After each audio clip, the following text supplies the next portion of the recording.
Bueno, muy buenos días a todos y muchas gracias por su presencia. Encaramos la recta final de este sexto encuentro de la sociedad civil con la cuarta y última mesa, que lleva por título Ciudadanía y Participación Política. Bueno, y lo hacemos con la perspectiva de las tres mesas anteriores, que debo decir que han sido verdaderamente extraordinarias. A mi juicio, es un encuentro verdaderamente gozoso en cuanto a la calidad de las intervenciones y en cuanto a la profundidad de los temas que se han tratado. Y para la Fundación Independiente pues es muy grato, además que haya habido la presencia tan nutrida de personas que agradecemos.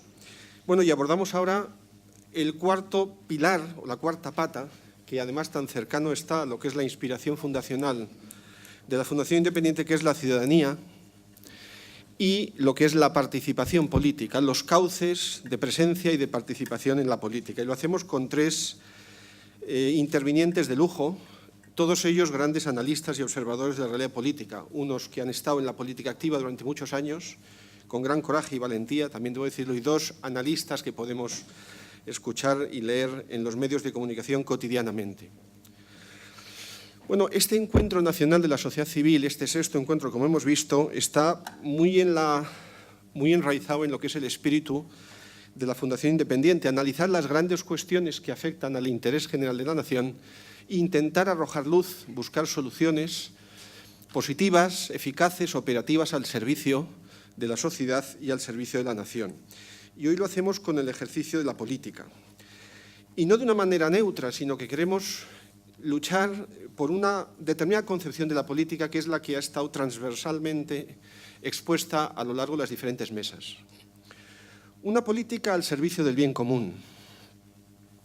Una política que tenga como norte el bien y la búsqueda del bien de España, por encima de intereses políticos partidistas o de facción, por encima de cualquier otra servidumbre o de condicionamiento.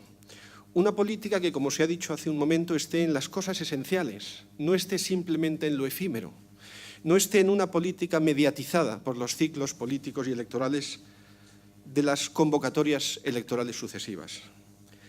Una política que esté en lo urgente, pero que esté también en lo importante, porque hay que estar en lo urgente y en lo importante. Y una política que atraiga a los mejores, como se ha abordado en la primera mesa de la mañana, especialmente brillante. A los mejores para poder servir a España y poder servir al Gobierno y a la gestión pública de la mejor manera posible. Y sobre todo, como ha dicho Baldomero hoy en sus palabras de inauguración, una política que permita consolidar la democracia, que es el subtítulo que tiene este encuentro. El ejercicio de la política consolidando nuestra democracia. Nosotros no queremos la voladura del sistema constitucional del 78, algunos lo querrán.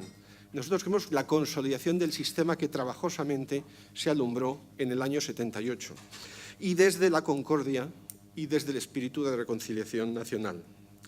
Bueno, pues esa concepción parte de una premisa que es especialmente relevante en lo que hace a esta mesa, que es el convencimiento de que lo público no se agota en lo estatal, no se puede equiparar vida pública a Estado, y que hay vida pública al margen del Estado, y que por consiguiente las necesidades de interés general se pueden satisfacer, por supuesto que desde el Estado y la acción de los poderes públicos, pero también desde la libre iniciativa social, conforme a un principio muy sano que ordena las relaciones sociales, que es el principio de subsidiariedad.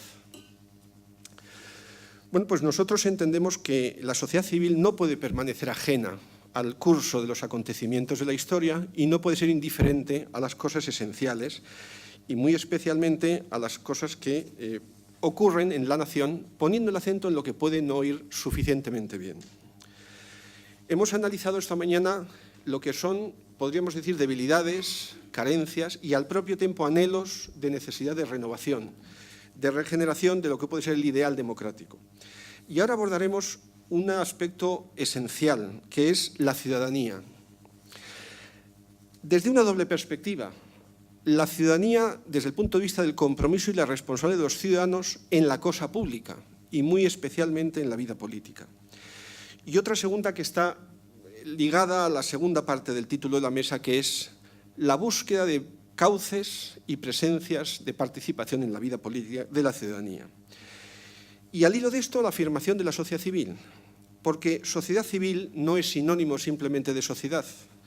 Sociedad civil es una sociedad activa, dinámica, responsable y articulada, con cuerpos intermedios sociales sólidos, capaces de reaccionar con independencia, con sentido crítico, siempre lealmente a las instituciones y con sentido constructivo.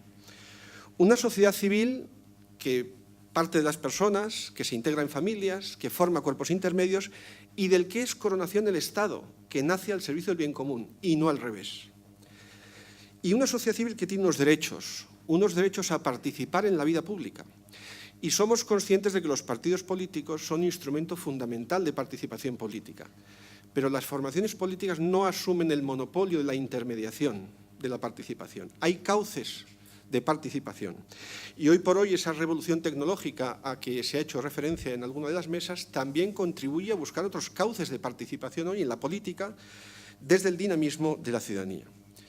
Y termino. Hay 3 puntos que, sobre la base de las preguntas que se han puesto en el programa, me parece que es esencial tratar y que afectan a aspectos que se ha erosionado de alguna manera el ideal democrático en su configuración institucional en la España de hoy. Uno es la de lo que es la participación de la ciudadanía en los asuntos públicos al margen de los partidos.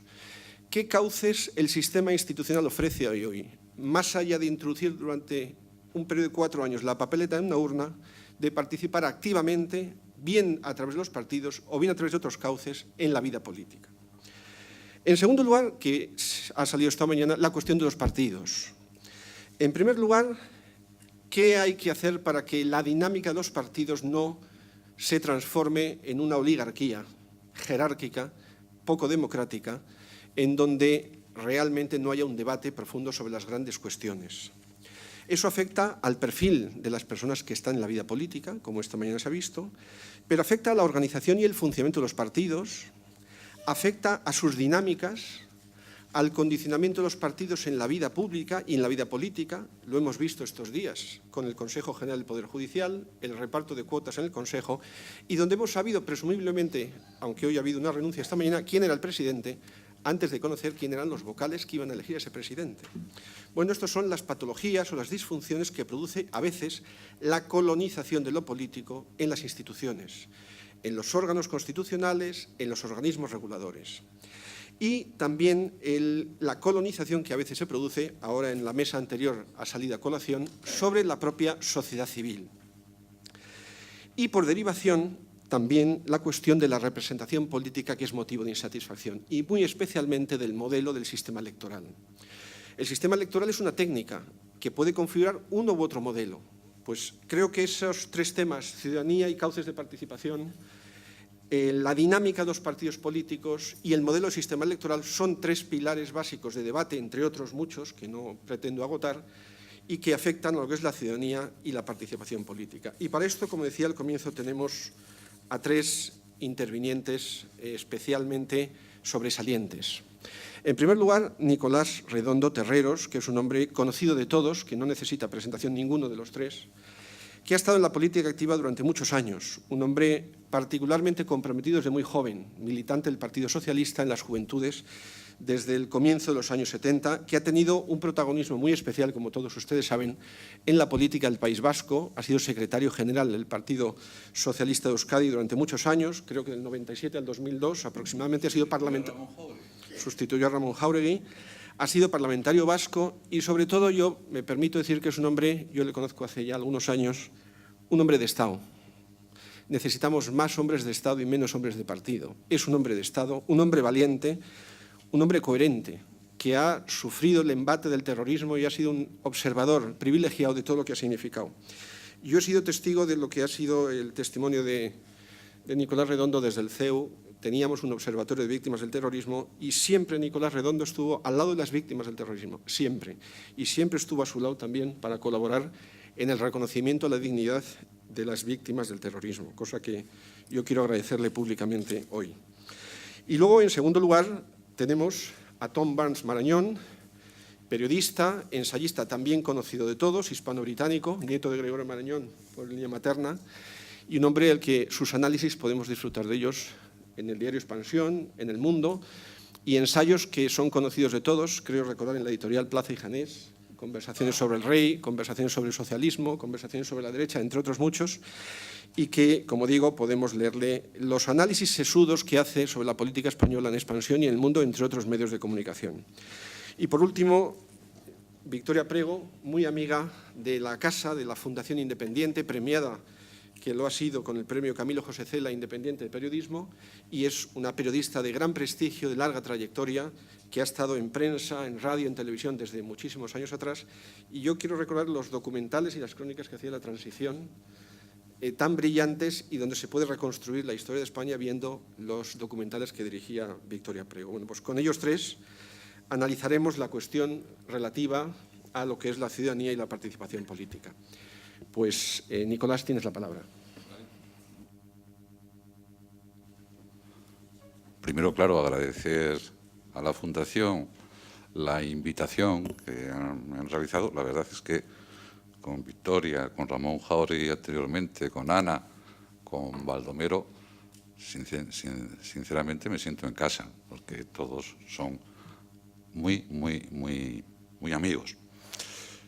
Pues después del agradecimiento, comentarles un preámbulo para que contextualicen mi intervención. Cada uno sabe para lo que vale y cuánto vale, en términos generales, si no se miente. Pero yo necesito siempre preparar mucho las cosas que voy a decir, porque si no los preparo mucho, no las digo todas y las digo mal. Y creo que hay mucha gente como yo que necesita esta preparación y, sin embargo, no lo hacen y toman la improvisación como fuente de inspiración y, en general, suele ser fuente de estupidez. Yo, por lo tanto, no suelo. Bueno, no hace falta más que ustedes recurran a un periódico, a una radio, a una televisión y verán cómo la improvisación es esa fuente fecunda de banalidades y estupideces por doquier. Bueno, yo puedo cometerlas, pero desde luego lo que hago preparadas, como Churchill, preparadas. Ahora bien, como el ser humano es muy complejo, pues una vez preparado todo muy minuciosamente, llega aquí, llega antes para oír fundamentalmente a Ana y a Ramón Jáuregui, y parte de lo que uno ha preparado se lo cambia, lo trastoca, porque le dan algunas ideas para la reflexión que vienen al caso de la mesa redonda que tenemos. Yo, por cierto, ya llevo más años fuera de la política que los que tuve en la política, por suerte para mí, creo, en este caso, ¿verdad? Ramón ha hecho, a Ramón, como he dicho, le sustituí yo en la Secretaría General de los Socialistas Vascos.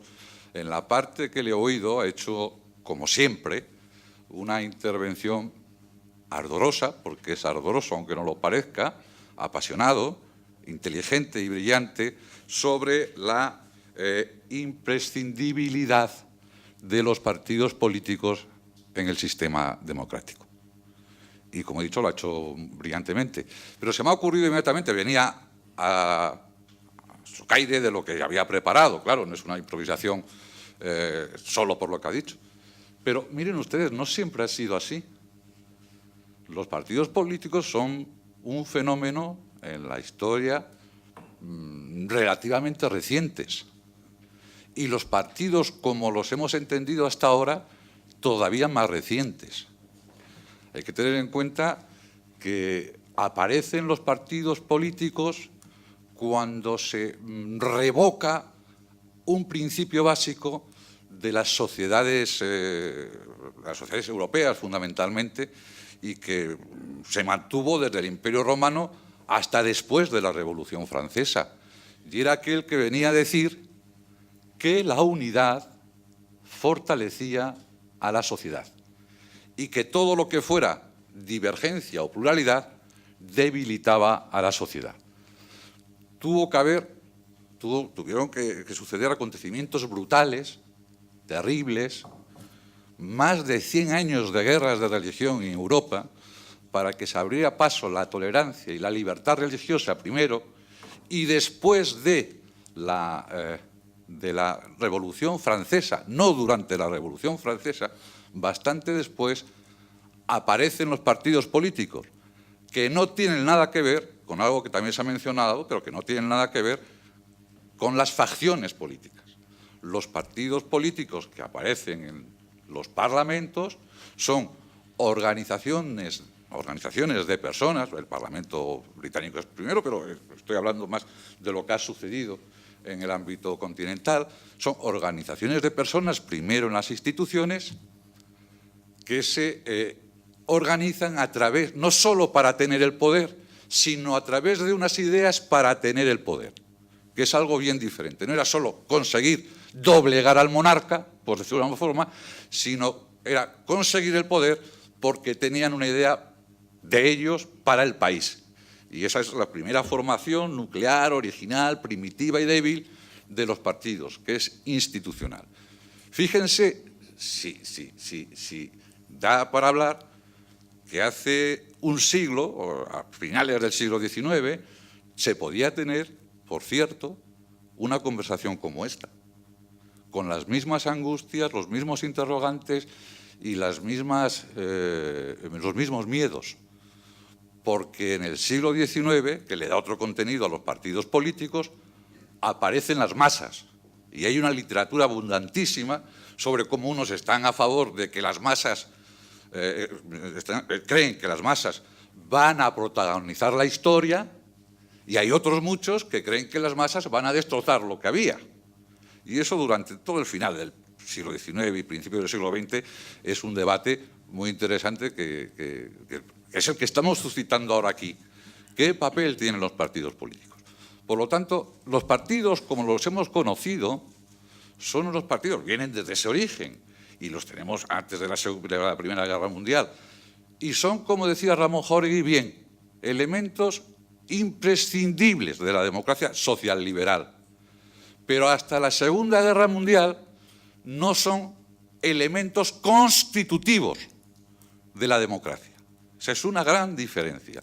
¿Había partidos antes de la Primera Guerra Mundial? Claro que sí.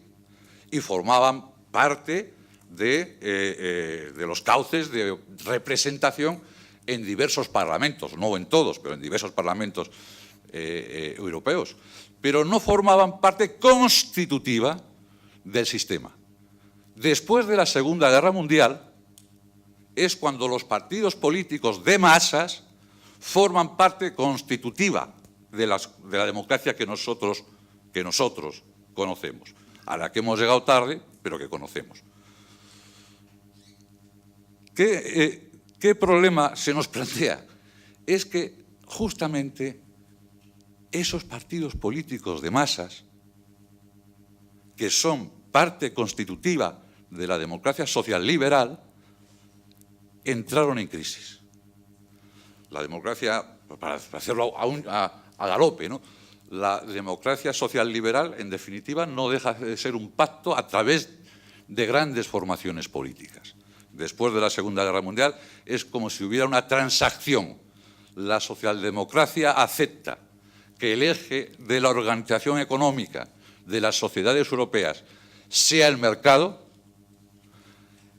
y la contraoferta política, la democracia cristiana, los conservadores, aceptan que se pueda institucionalizar en la democracia la fuerza para defender los derechos de los trabajadores, la huelga. Todo con límites, todo institucionalizado, todo reglado, con lo cual pierden parte de su sustancia, pero dan una gran estabilidad al sistema. ¿Qué sucede?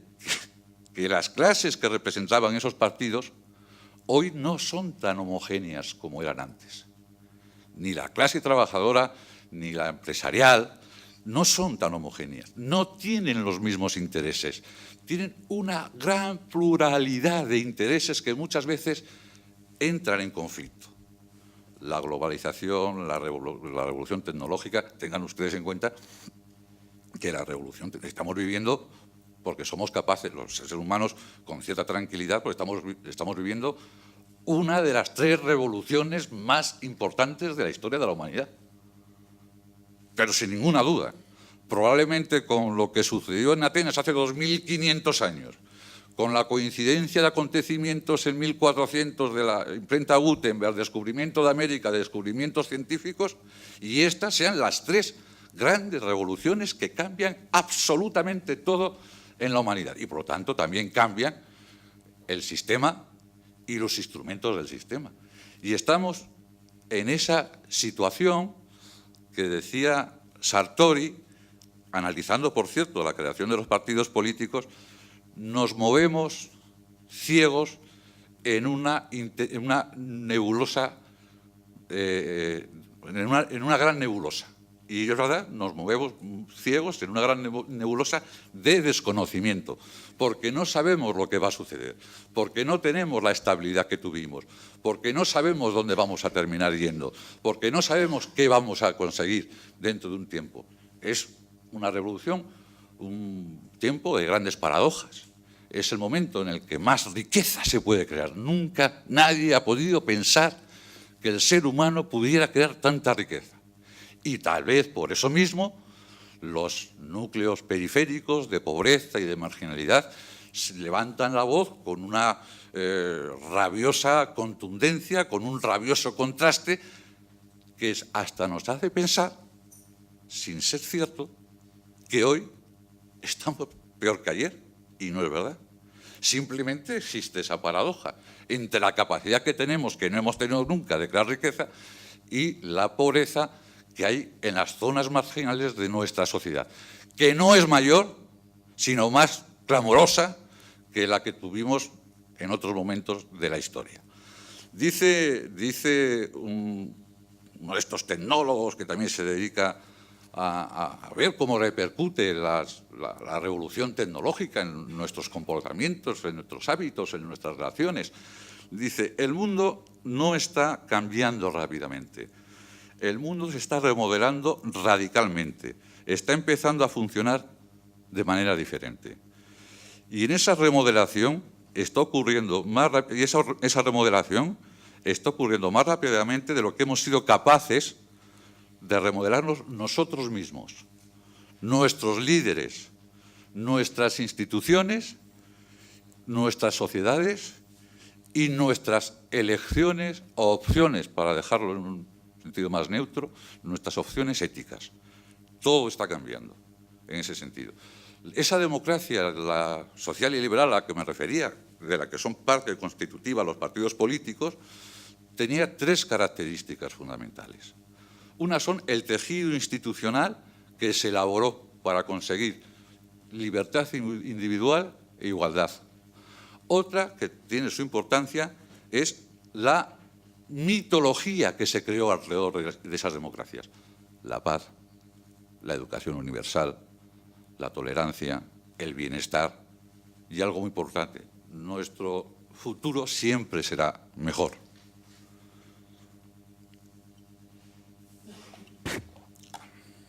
Y esas dos, a su vez, crean una mentalidad democrática, mucho más sólida probablemente en el continente, en el resto de Europa que en España, pero hay una mentalidad democrática. Bueno, esas tres características de la democracia social liberal hoy tienen, si hablamos de crisis, hablamos en términos negativos, y yo no quiero hablar en términos negativos, pero sí están sometidas a una cierta discusión.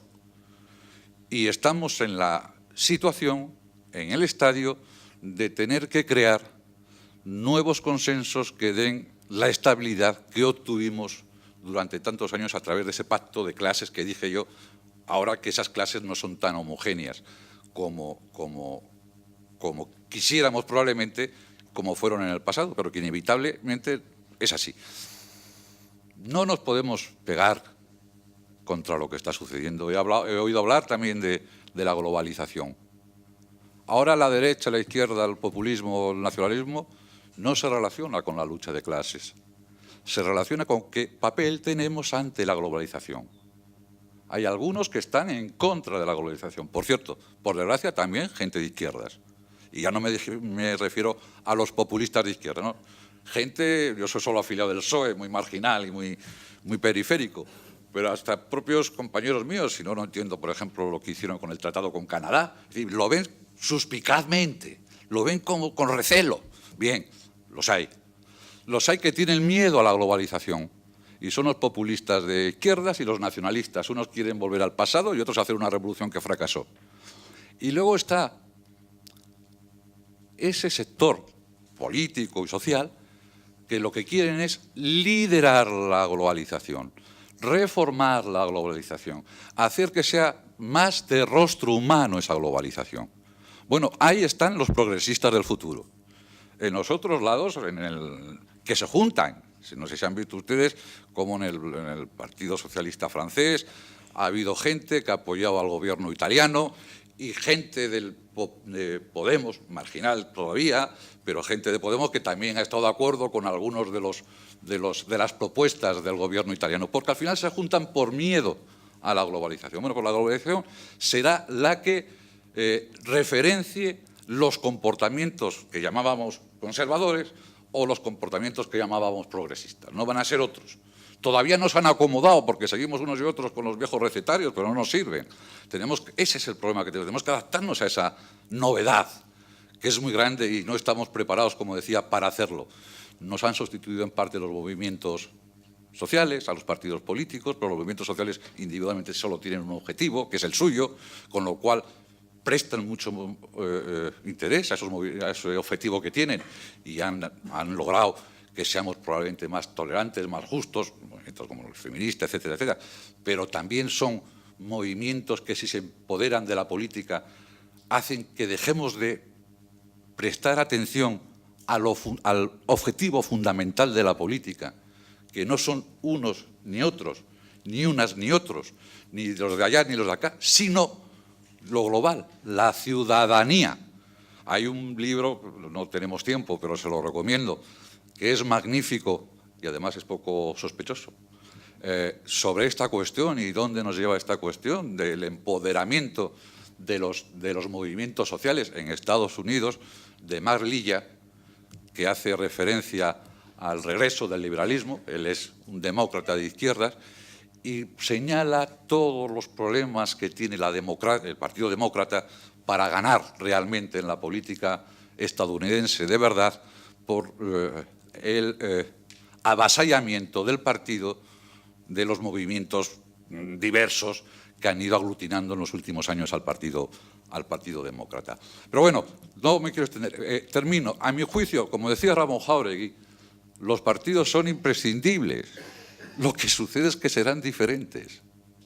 Probablemente durante todo este tiempo, este medio plazo, hasta que encontremos otras fórmulas más estables, los partidos serán plataformas políticas dirigidas por líderes fuertes con objetivos muy concretos, que se mantendrán mientras los intenten conseguir o no se mantendrán después de conseguirlos o porque no los consiguen.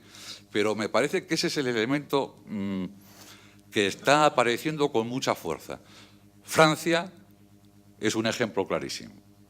En Francia, que es verdad que es diferente a nosotros, él ha hecho una referencia a la sociedad civil y la sociedad civil española no existe porque, entre otras cosas, los partidos políticos tienen un protagonismo al que se les dio durante la transición, que han absorbido toda la sociedad civil. En Francia, que la sociedad civil existe y es más poderosa y las instituciones son más fuertes que los partidos, pues ha aparecido más fácilmente una plataforma. Lo que dure Macron no lo sabemos, no lo sabemos. No lo estoy diciendo por las encuestas, que pueden cambiar. No sabemos lo que durará, pero ha salido elegido mayoritariamente con objetivos muy concretos de angustia, probablemente además muy concretos de la sociedad francesa. El Partido Republicano con Trump, que primero ganó a toda la clerecía republicana de Estados Unidos. Perdió el Partido Demócrata, sí, pero antes había perdido el Partido Republicano. Es verdad que perdió Clinton y no llegó a la presidencia, pero antes de que perdiera Clinton, perdieron los Bush, perdieron todas las ideologías canónicas del Partido Republicano, con un personaje que hizo del Partido Republicano, ya veremos lo que dura esa situación, una plataforma de sus intereses y objetivos. La plataforma de Barcelona de Valls, que yo apoyo con entusiasmo porque será enfrentarte con una posibilidad de éxito a los independentistas, no deja de ser una plataforma. Es decir, hasta se podía estudiar en otros países también, o ver en otros países cómo han sido partidos políticos con un objetivo determinado que han terminado siendo realmente plataformas después de haber conseguido sus objetivos o de no haberlos conseguido. Durante un cierto tiempo eso sucederá y los cauces de opinión no serán, y yo no quiero ser, nos tenemos que acostumbrar a esa inestabilidad que puede ser, en cierta medida, puede ser enriquecedora. Y desde luego, a mi juicio, luego lo podemos discutir, con lo que está sucediendo, con la revolución a la que estamos asistiendo, es inevitable. Muchas gracias.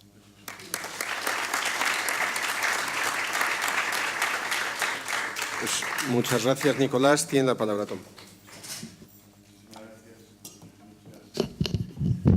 Muchas gracias a la Fundación Independiente, al Dolcese, y muchas gracias a todos ustedes. Estaba yo pensando si las majas desnudas colgaban aquí cuando esto era el Palacio de Godoy. ¿Es posible o no? En algún sitio estaban. Bueno, vamos a ver. A mí me ocurre lo mismo que a Nicolás, es decir, que cambias todo después de escuchar al último que ha hablado, vamos, ¿no? Eso es bastante normal. Mira, esta mañana estaba en la cumbre, que lo llaman cursimente, del Economist en el Intercontinental. Y entonces las sesiones abrían con una entrevista que le hacen al presidente del gobierno, en este caso el corresponsal del Economist en Madrid, que es muy buena gente, que se llama Michael Reed. Y entonces Mike Reed le pregunta, una entrevista muy soft, muy light, y hay un punto donde el periodista se mostró un poco más indíscolo y le dijo al presidente, al señor Sánchez, cuando era necesario nombrar a los cargos públicos a toda esa gente del partido, ¿no hubiera sido una magnífica lección? ¿Y cómo se hubiera aplaudido si hubiera hecho un concurso público? Pues eso, para Correos, para Red Eléctrica y todo lo demás, ¿no?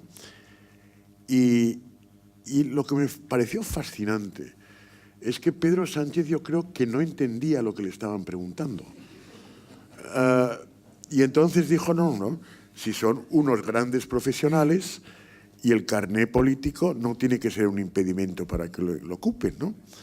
Y entonces dices, bueno, y eso me refuerza una idea que yo tengo desde hace muchísimo tiempo, es que los políticos viven en una burbuja y que cuanto antes se quiten del medio mejor. Me he convertido completamente ácrata y de verdad lo siento por ti.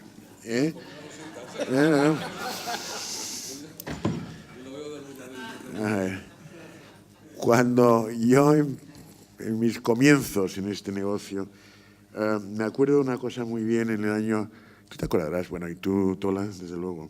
En el 79 fue el 27 Congreso del PSOE, que es cuando Felipe González dice ya no soy marxista y hay que dejar la identidad marxista. No dijo soy socialdemócrata, pero dijo yo no soy un junco que se mueve con los aires y con los vientos y tal y cual. Enorme bronca de Bustelo y de Luis Llorente y de tanta gente más. Total, que dimite Felipe González, gran crisis. Federico Carvajal se hace cargo del partido para organizar el 27 Congreso bis, el extraordinario, en el cual vuelve Felipe en olor de completas multitudes. Lo que había ocurrido es que todo el mundo estábamos dándonos cuenta del debate del marxismo sí, marxismo no, en ese Congreso de mayo. Cuando lo que estaba haciendo Alfonso Guerra era cambiar los estatutos del partido y en adelante los congresos llevaban las federaciones, llevarían al Congreso su federación con un voto único que ellos además elegirían exactamente quién iban a estar en ese representando a la federación y de esa manera el Partido Socialista Obrero Español dejó de ser un partido abierto, democrático, con tendencias, con sus discusiones y con su todo.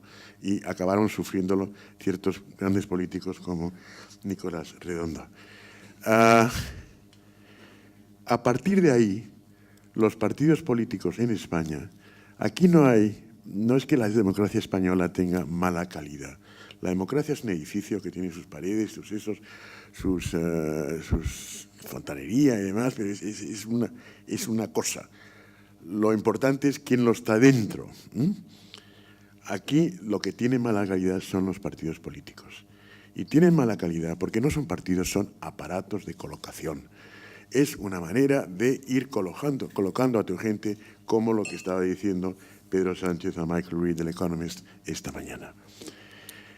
Esos aparatos son endogámicos, son opacos, no tienen ningún accountability, rendición de cuentas, nada de transparencia. Y eso es el mal, el particular mal de este país. Eso lo dejo ahí porque creo que nos entendemos todos. Y luego quería referirme a Nicolás Redondo, y voy a ser muy breve porque si no es que no nos da tiempo. También hablaba del gran cambio, la gran remodelación de Trump, de Macron, etcétera, etcétera.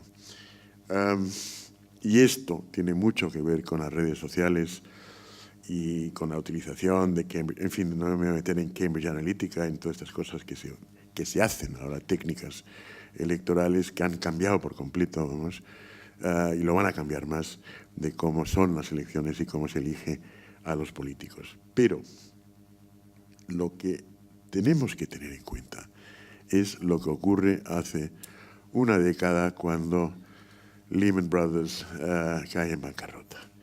Esto es el gran cambio, la Gran Depresión. Esto es lo que altera absolutamente todo. Y esto crea, y se ha ido madurando, una total desconfianza en las élites.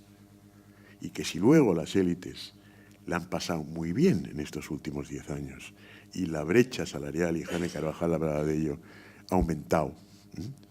Imagínense ustedes.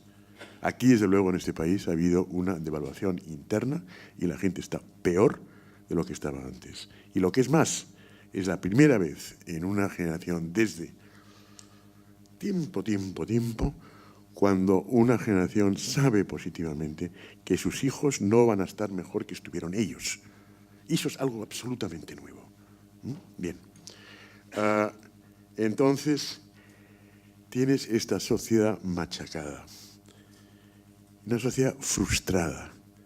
Y la frustración es lo que está entre lo que mide la expectativa y la realidad.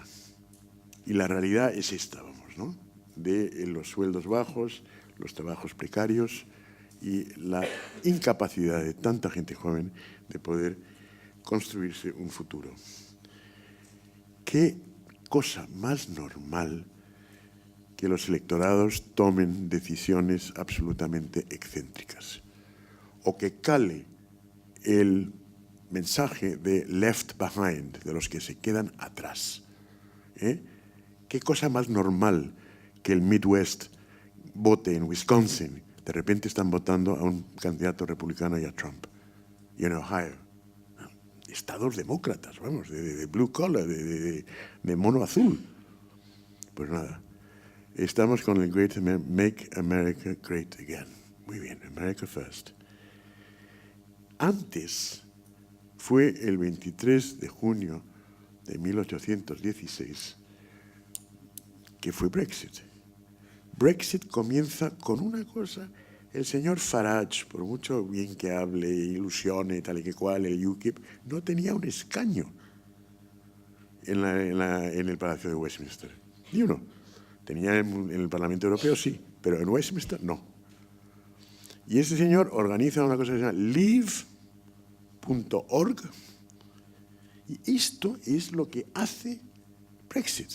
Luego se montan encima los políticos que viven en su opacidad, el Boris Johnson, el McGovern y demás. Pero esto es una cosa de la base, como era el voto de Trump. Esto es el populismo y una última mención y dejar paso a Tola, porque ya... vamos a ver. Cuando estás en esa cosa tan rara de la política, tan apartado, puede ser porque estás al frente de un aparato que es una burbuja y que es opaco y tal y que cual, o puede ser porque te montes tu plataforma, como está diciendo Nicolás ahora.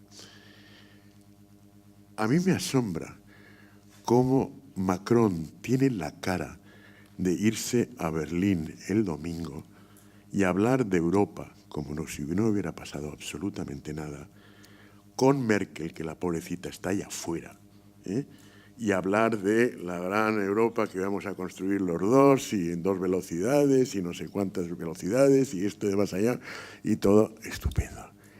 ¡Qué absurda mentira! ¿En qué está pensando? El día anterior, el sábado, en Francia, 2.000 puntos en las carreteras nacionales son absolutamente rotas por las barricadas de neumáticos y demás, que ponen unos señores con el veston jaune, con el chaleco amarillo, que nadie sabía quiénes eran. Ni los partidos políticos, ni los sindicatos, ni la policía, ni las alcaldías, nadie. Esto es en las redes. ¡Wumba! Y sabemos que cuando Francia estornuda, el resto de Europa, coge pulmonía. Lo que ocurrió el sábado, absolutamente así, como un happening, con no sé cuantísimos detenidos, no sé cuantísimos heridos y una pobre mujer muerta. Increíble. Y no se dieron cuenta de ello. Así que os digo, yo creo que the best is yet to come. Vamos a ver lo que va a ocurrir en el tiempo por delante, porque la situación es gravísima. Y la culpa la tienen los políticos. Gracias.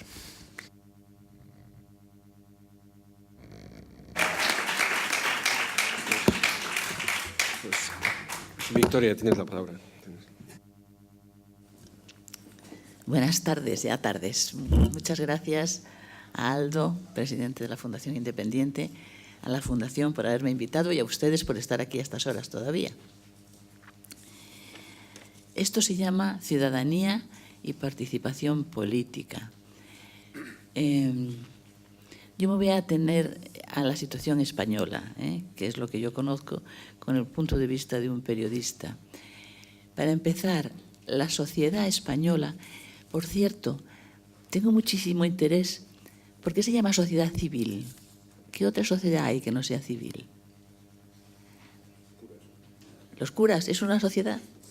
No, es la sociedad. Esto es como, eso es el nexo de unión, que yo no conozco ningún nexo de desunión. Pues esto, o sea, la sociedad española ha carecido históricamente de inclinaciones asociativas. Esto sigue siendo así. Yo ahora mismo presido la Asociación de la Prensa, que tenía 7.000 o 8.000, casi 8.000 asociados, porque había un interés concreto que era el servicio médico.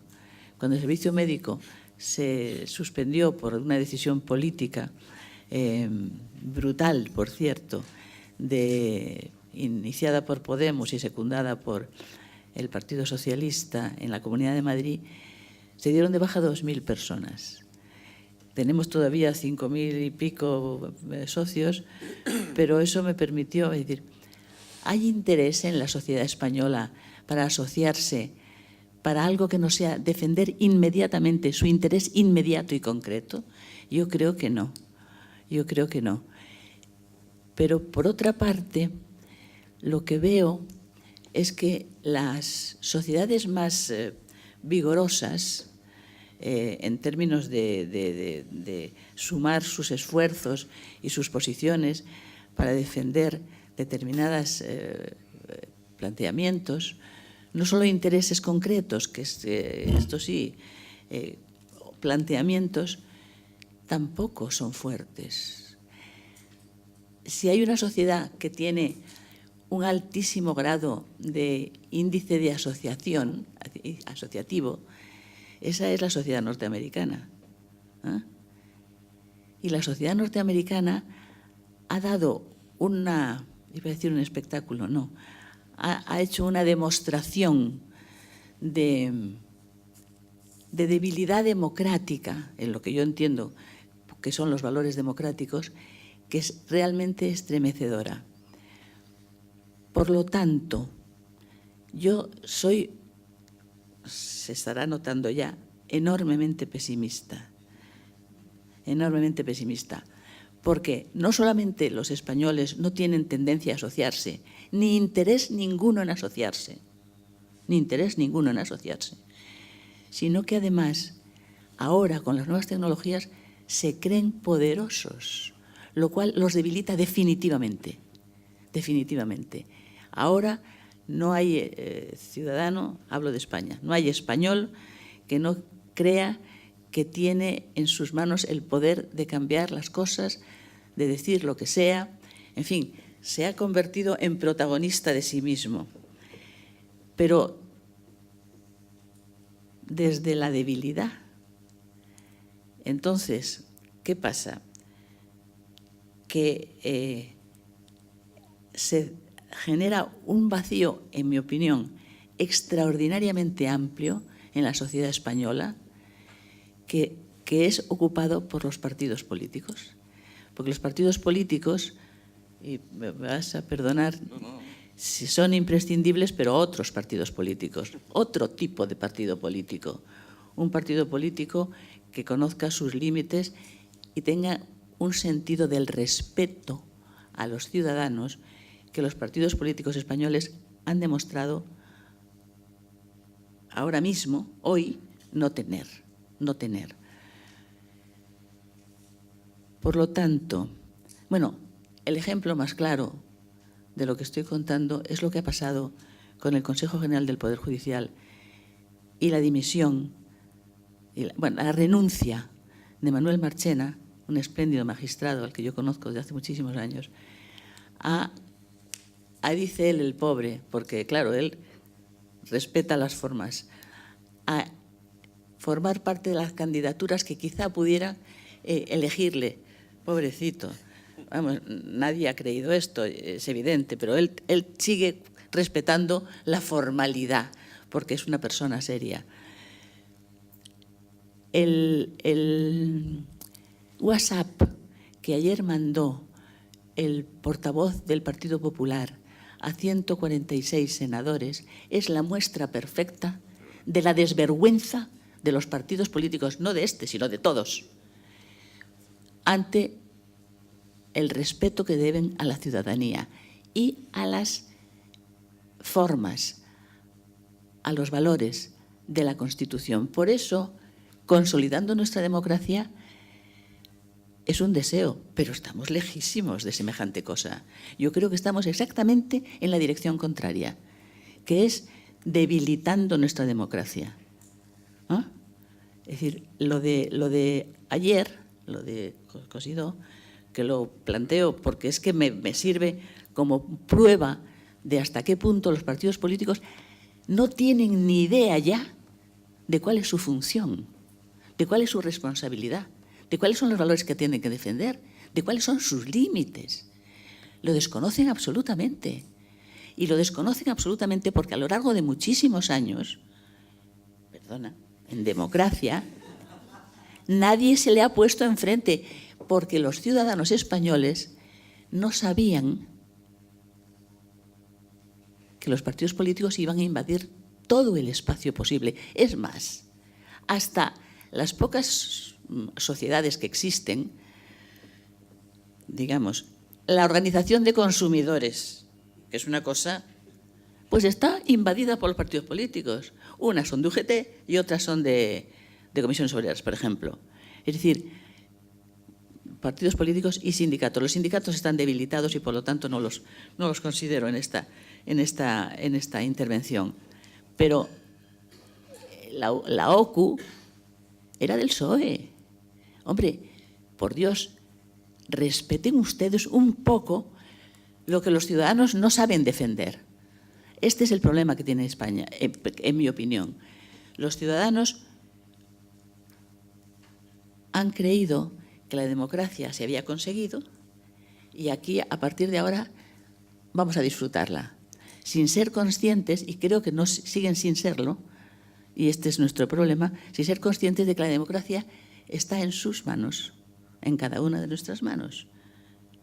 Esto los ciudadanos españoles lo desconocen, pero lo peor para mí es que, conociéndolo, como yo creía que lo conocían los norteamericanos, el resultado es igualmente deplorable. Por lo tanto, yo lamentablemente tengo que decir que esto de consolidar nuestra democracia, bueno, voy a añadir otra cosa.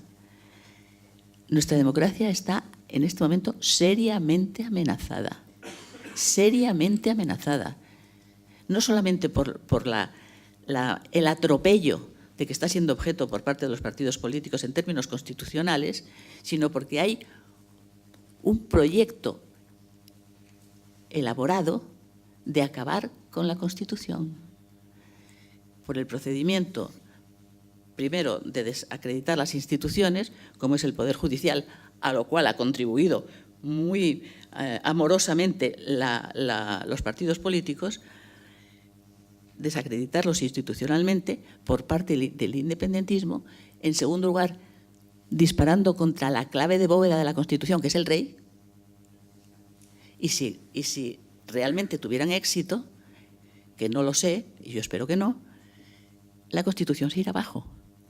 Porque, insisto, el rey es la clave de bóveda de la Constitución. Sin eso, la Constitución se va abajo. Entonces, no estamos consolidando la democracia, todo lo contrario, todo lo contrario. La democracia nuestra está muy amenazada por los independentistas catalanes, por la izquierda, la ultraizquierda que se secunda estos planteamientos y que, naturalmente, secunda los disparos contra el rey, los desaires, el descrédito de la monarquía, y me van a perdonar, con la colaboración especial del anterior titular de la corona. Claro, es que estas cosas está así. Eso sí, ha sido un grandísimo rey. Ojo, Su actividad personal como individuo, en mi opinión, es muy criticable. Pero como rey, ha sido un rey espléndido, como probablemente no han tenido nunca en ningún otro país un monarca tan efectivo y constitucionalmente tan impecable como este. Bueno, quiero decirte que los independentistas, la ultraizquierda y la templanza de la socialdemocracia, perdóname, es que... no soy Ramón Jáuregui.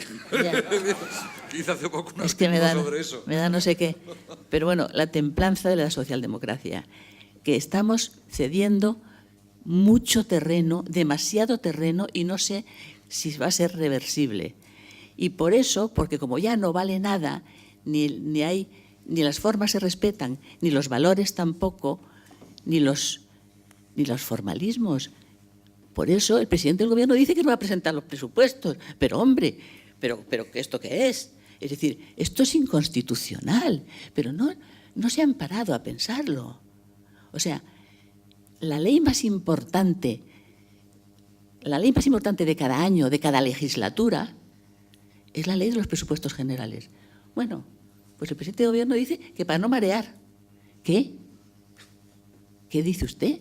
Para no marear a los españoles. Pero, hombre, esto no puede ser. Es decir, insisto, vuelvo a lo mío. Ya ven que hablo como periodista, no hablo como teórico. La democracia no se está consolidando, no se está respetando, no se está defendiendo. Y los ciudadanos, la sociedad, lo mira todo y se limita a poner un voto cada 4 años en las urnas. Pero no tiene la inclinación, yo no se la veo, la inclinación a asociarse para defender algo que no esté directamente relacionado con sus intereses concretísimos. Y voy a decir algo del feminismo. las asociaciones feministas, que sí son un fenómeno, un producto que tiene... Yo participaba cuando estaba en la Facultad de Políticas en las primeras manifestaciones pidiendo igualdad de derechos, porque hasta en mayo del 75, que vivía Franco, todavía las mujeres casadas no podían contratar la luz, ni el teléfono, ni esas cosas.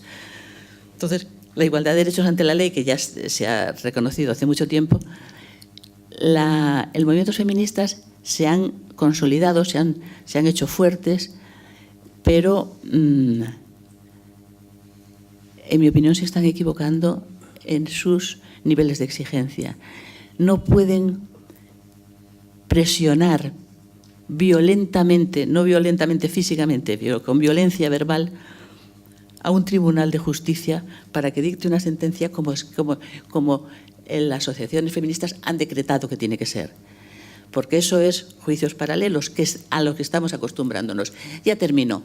Yo no veo en ningún sitio, lo miro así a tal, ningún elemento que me permita pensar que estamos consolidando la democracia. Y creo que los ciudadanos no están haciendo absolutamente nada más que creerse que son los dueños del mundo porque tienen redes sociales. Y eso los debilita definitivamente. Ya termina.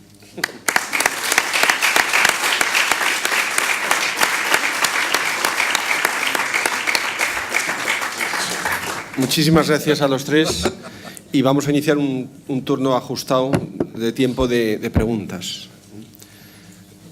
Pues tengo una pregunta, dos preguntas y una información. Una, se ha comentado que la culpa lo tienen los partidos políticos, pero ¿será a lo mejor también las personas que votan en los partidos políticos? Luego, de Victoria, no me ha quedado claro si la culpa de la democracia son estos partidos políticos y propones que haya otros partidos políticos con otros nombres o que haya otros políticos en los mismos partidos políticos. Y luego, como información, la RAE dice civil, dícese aquello que no es militar, religioso o eclesiástico. O sea, la sociedad. Civil, eso es lo que dice la RAE, nada más. Bueno, dice más cosas, pero bueno. Sí, ahora le digo. Sí. No, yo no quiero que haya otros partidos políticos. Yo creo que lo que quiero es que los partidos políticos actúen de otra manera. Eso es lo que quiero. No pretendo yo ahora abrir el abanico. No. Con lo que tenemos bastante. Allí al final. He oído, Victoria, parcialmente lo que has dicho. Estoy muy de acuerdo en el fondo de todo lo que has dicho, pero discrepo en relación con lo que has dicho en relación con la OCU. Yo llevo en el consejo de la OCU, que somos 12, 15 años, y por lo menos nunca he sido consciente que allí el Partido Socialista fuera el que tomara las decisiones. Pues me alegro de que no haya sido consciente. Hola, yo quería preguntarles para ver si sería una posibilidad de que la sociedad civil interactuásemos sobre los partidos políticos un cambio en la ley electoral, en la medida que los políticos tuviesen que responder ante los ciudadanos que les votamos y no ante el partido que les coloca en determinadas listas y en determinadas posiciones que son las que posibilitan ser electo. Por tanto, ¿cómo verían el que la elección se hiciese no por listas abiertas ni cerradas, sino por una elección uninominal, es decir, por distritos más reducidos, modelo británico o modelo mixto, el modelo alemán, la segunda vuelta francesa? Es decir, ¿cómo vería una modificación de esta ley electoral? Me alegro mucho que lo haya preguntado. Yo, hasta escucharle a Nicolás Redondo, venía para hablar de la ley electoral y cómo hay que reformarlo. Yo creo que hay esta fundación es muy importante. Hay otras muchas fundaciones civiles en todo el país. Es como lo que eran los amigos del país en otro tiempo, las sociedades patrióticas, vamos, ¿no? Yo recomendaría a la Fundación Independiente a ponerse de acuerdo con cuantas más mejor en todo el territorio y organizar un congreso, sí, pero también la petición de la reforma de la ley electoral. Los partidos políticos no lo van a hacer, porque les encanta. No hay nada mejor sus listas bloqueadas, cerradas, y nombrar a su gente y todos comiendo caliente, ¿no? No, es absolutamente esencial de que el diputado sea el representante de toda la circunscripción, que los que han votado y los que no. Es muy interesante lo de Brexit, igual no lo puede hacer la señora May porque pasa por el Parlamento. Los parlamentarios no aprietan el botón según digan, ni muchísimo menos lo que dice Mrs. May. Están pensando en lo que quieren sus votantes. Y si los votantes de Inglaterra dicen que este no es un acuerdo bueno, no lo van a apoyar. Así de sencillo.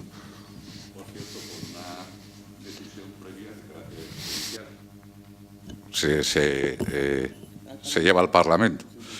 Recurrió alguien a la justicia y la justicia dijo que sí, que efectivamente que tenía que ir al Parlamento. Y lo peor fue que una emigrante.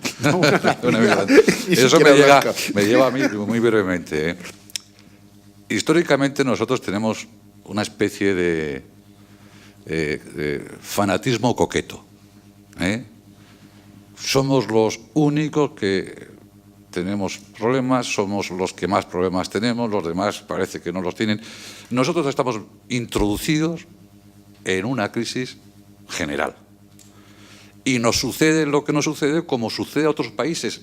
La diferencia son los impulsos nacionales. Oiga, Francia, si no es por el sistema electoral francés, tiene la mitad de diputados del Frente Nacional, de Marine Le Pen, y además otros tantos de Mélenchon, que no sé quién es más loco. Oiga, se va a Gran Bretaña y aquella Gran Bretaña del pobre Salvador de Madariaga, que decía, ese país culto, moderado, razonable, capaz de sintetizar el pasado y el futuro, ese país que cada vez que discutía con un nacionalista catalán o vasco, siempre ponía a Gran Bretaña como ejemplo. Bueno, pues ese país ha decidido marcharse de la mayor operación política, pacífica y en libertad desde el Imperio Romano, con todas las dificultades que tengamos. Bueno, ese es el país, ese país. Pero te vas a Estados Unidos, del que hablaba Victoria, con todo el tejido social, con todas las instituciones, y han elegido a un personaje como Trump. Y probablemente lo vuelvan a elegir. Y te vas a Alemania, que es un país muy sensible en este ámbito, y tienes cómo han incrementado las posiciones de la extrema derecha. No somos los únicos. Tenemos nuestro problema que está relacionado con casi todo lo que hemos hablado. Desprestigio institucional muy fuerte, con unas instituciones más débiles que en el resto de Europa. No existe sociedad civil que en otros países puede existir. Desde luego eso me parece que es evidente, y además ahí se junta el populismo, en nuestro caso, en el español, el populismo de izquierdas representado por Pablo Iglesias, y el independentismo radical catalán, que además tienen un objetivo, es que me decía que, perdóname, no estaba de acuerdo contigo, acabo de hacer un artículo diciendo que la superación, que han renunciado a la independencia de momento los nacionalistas catalanes, y han renunciado, y lo veremos poco a poco como cada vez hablan menos, sustituyendo ese objetivo por la superación del sistema del 78, en el que tienen más apoyos que en la independencia, porque tienen, entre otros, a Pablo Iglesias. Y cuando me hablabas también del Partido Socialista, pues tampoco me pidas perdón, porque estoy muy agobiado, muy entristecido, porque una vez más puede estar en la situación en la que estuvo en la República. Está en el quicio. Según lo que decida el partido, el Partido Socialista está en una situación u en otra, el país. Y una vez está en esa disyuntiva, que no es porque sea muy importante, que lo ha sido, sino es por sus propios méritos, se ha puesto justamente en esa disyuntiva. Entonces, nuestros problemas están inscritos en esa crisis general de la democracia social liberal. Y tenemos que, sin embargo, darle nuestras soluciones particulares, no las de otros países. Y la verdad es que yo veo todos los problemas que ves tú, pero tiendo a pensar que la sociedad occidental, no solo la nuestra, tiene capacidad de reacción ante populismos. Yo, por ejemplo, y bueno, estoy aquí casi entre ellos, perdónenme, el problema de España ni ha sido, ni es, ni a mi juicio será el problema fundamental, la movilización, la politización, la capacidad de asociación de la sociedad española o del pueblo español. No lo creo. Que sea el primero. El primero, como siempre, durante la historia de España, es que las élites no se comprometen con la cuestión pública en términos generales. Y las élites españolas, más que élites que tienen esa vocación de dirigir el país, lo que son es gente poderosa, no élite. No se comprometen con el país. No están con el país en la política, y no digo en términos de amiguismo, como yo no digo, apoyando grandes líneas de la política española. Cada uno está a lo suyo, y lo decía Carvajal en la intervención anterior, decía él, achacándolo al franquismo, creo que viene de más largo, yo no me meto en política. No se tiene que meter en política. En política con minúsculas, no. En política de partido, no. En la gran política nacional, sí. Y usted, si tiene una gran empresa, si usted funciona, usted está obligado a meterse en la gran política nacional. No en la política del PSOE, no en la política del PP, no en la pequeña, en la grande. Como se meten en otros países sin miedo, sin temores, muchas veces bien y muchas veces mal, no lo sé, pero con vocación de dirigir al país hacia una dirección determinada. Esa característica la élite española no la ha tenido. Ni siquiera la han tenido los que han pasado de la política a la empresa privada, que simplemente se han refugiado en ella y la han dejado, quitando los expresidentes que de vez en cuando hablan. Ese es nuestro problema principal, como siempre. Igual es un punto de vista un poco así excéntrico, ¿no? Periférico. Nuestro gran problema siguen siendo las élites, a mi juicio. Bueno, solo 3 precisiones muy rápidas. Tom, si tienes un minuto de paciencia y esperas a la clausura, explicaré en 2 minutos lo que hemos creado, que se llama Sociedad Civil Ahora. En 1 minuto lo voy a explicar. Segunda precisión, nosotros definimos la sociedad civil, Victoria, de una manera sui generis. Somos todos aquellos que somos administrados y no administramos a los demás. Los que nos administran no son sociedad civil para nosotros y los administrados somos sociedad civil. Es una manera... Sí, claro. Sí. Hemos superado esa vieja definición. Y tercera y última precisión, por ejemplo, se me viene a la memoria ahora mismo el caso italiano, hace 2 años, uno de los enésimos intentos de gobierno rocambolesco que no podía presentar los presupuestos, dijo eso mismo: pues no vamos a presentar los presupuestos. Y al minuto siguiente el presidente de la República le dijo: vais a presentar los presupuestos porque eso es anticonstitucional. Claro. Y los presentaron. No digo más. Muchas gracias. Nicolás, Victoria, Tom y a todos ustedes, muchísimas gracias por su presencia.